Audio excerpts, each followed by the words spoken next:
Okay, so guys, alam niyo po ba guys, no, itong mga netizens ba, grabe, grabe, napaka-marites nyo talaga. Hoy! Grabe kayo itong si PBBM Grabe, napansin pa rin nyo yung tinago na nga niya nilipat na nga sa bulsa Pinapakita nyo pa talaga. Ini-screenshot nyo pa talaga. At ina-upload nyo pa talaga with nakalagay na caption na yung lagayan ng itats, nilipat na sa bulsa. Ay, nako. Hindi lang po yan pati itong si channel, si channel 167 nakita ko yung post niya, sabi niya, what is that? Bakit abundat? So napansin ng mga netizens yan. Nilipat sa bulsa para hindi mahalata. Di ba guys? At saka, alam niyo po ba guys, no? Itong si PBM, rin parang siya, no? Na windang, no? Sa announcement ni BP Sara. Kaya, nagpatawag kaagad siya ng emergency meeting with Mayor Lenny doon sa Bicol. Tapos ngayon sa Mayor Lenny, nasa Malacanang na. Best friend na silang dalawa, di ba? Yung mga pinklawan na mortal na kaaway niya noon, best friend na sila ngayon para lang talunin daw nila itong si BP Sara. Di ba? Balita ko medyo umangat yung ni PBBM ngayon. Yung kanyang survey. Dati negative 3, ngayon negative 39 na. Dagdagan. Pero at least nadagdagan, di ba? Negative man, at least nadagdagan, di ba?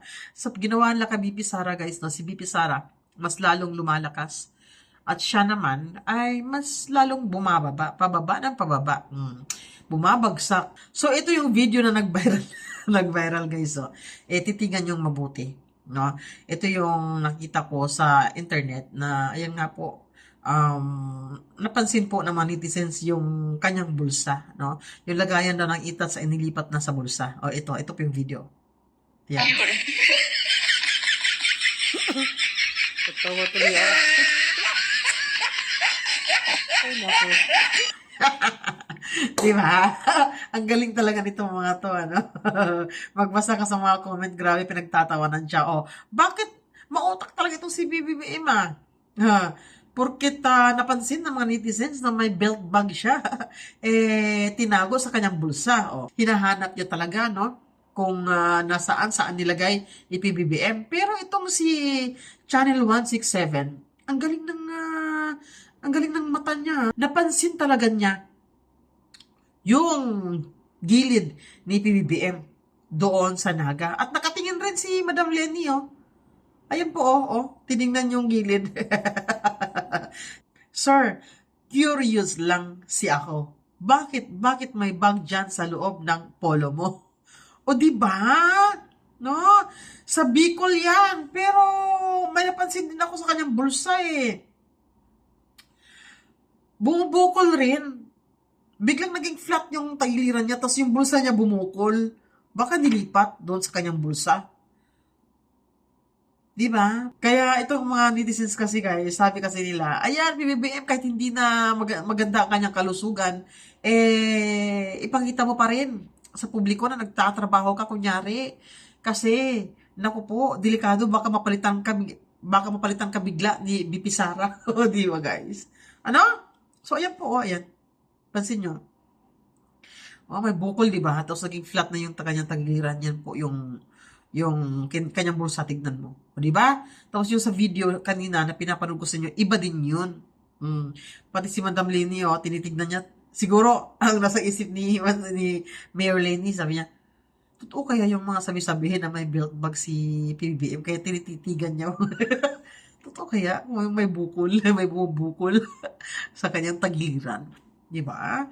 Kaya yun nga po, nagmayabang po itong mga loyalistang vlogger, Ang sabi nila, si PBBM ay dinumog daw, di umano ito, doon sa Bicol, Ayan po, ayan po yung picture, Ayan po, dinumog nga. Sinalubong nga siya, dinumog, dinagsa, matapos magkaisa. Dinumog siya, daming tao, Dinumog nga naman talaga.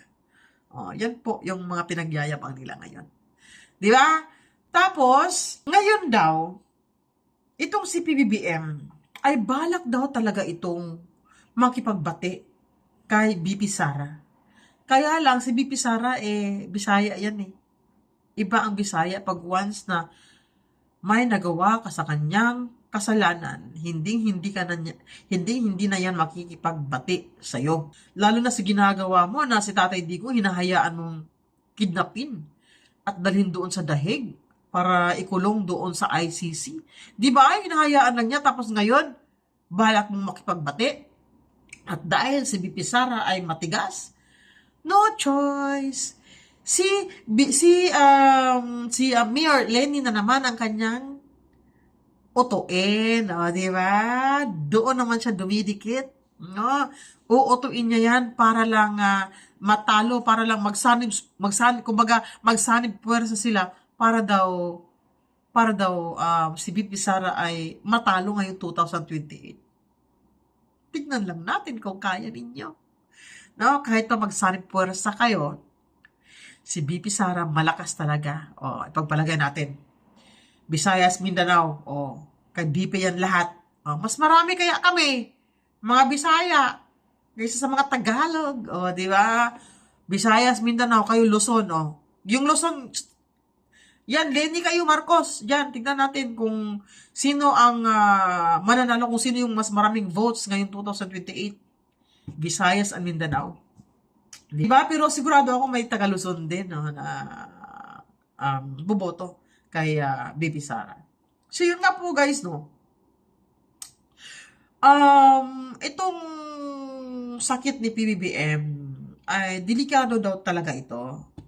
Kaya, duda itong mga netizens, lalo na itong sina Cathy Binag, Harry Roque, Maharlika, at iba pa, na, lalo na si Atty. Guanzon yung sakit daw ni PBBM na diverticulitis ay kailangan daw talagang upirahan yan kaagad, no?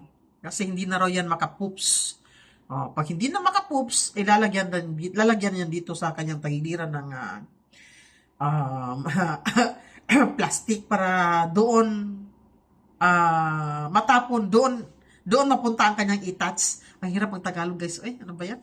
Kaya nga, si BP Sara, tingnan nyo, si BP Sara, kung napanood nyo yung kanyang interview doon sa Banateros, kung napanood nyo yun, inamin niya doon na may editor pala siya talaga, no? Magsulat yan siya, tapos ipapa-edit daw po niya yan in Tagalog, kasi hindi daw po siya talaga perfect sa Tagalog. Mahirap talaga, guys, ang Tagalog. Minsan nagkakamali ako dito kung ano yung sasabihin ko. Gusto ko nga magbisaya na lang eh. Kaya lang may mga viewers ako dito na hindi makakaintindi ng Bisaya. Kaya no choice, mag-Tagalog lang siya ako. Kaya minsan pag mali-mali yung Tagalog ko, kaya na akong umintindi. Basta yun po. Yun daw po, sabi ni Atty. Guanzon. Si PBBM may belt bag sa gilid para dyan mapunta ang itats. Then, simula nung nag-viral ang kanyang belt bag, ay ang ginawa daw ni PBBM ngayon ay nilipat niya sa kanyang bulsa. Di ba? So guys abangan po natin yung hearing sa ICC kasi mukhang naisahan daw ata ni Tatay Digong itong ICC. Di ba? Kaya ang tanong ko sa inyo ngayon, kaya bang talunin ng kakamping at mga loyalist itong si BP Sara ngayong 2028? Comment down below lang po. Bye guys, and comment down below lang po kung ano yung magiging opinion nyo and reaction patungkol sa topic ko na ito.